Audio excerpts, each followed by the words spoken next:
Slava Otcu i Sinu i Svjatomu Duhu, i ninje i prisno i vo vjeki vjekova. Amin.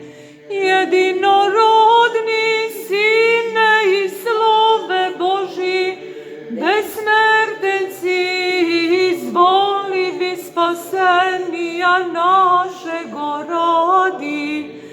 Poplotiti sja od svjatija Bogorodici i prisno Djevi Mariji, nepreložno vo čelovječi visja, raspni sjaže Hriste Bože, smrti o smrt popravi.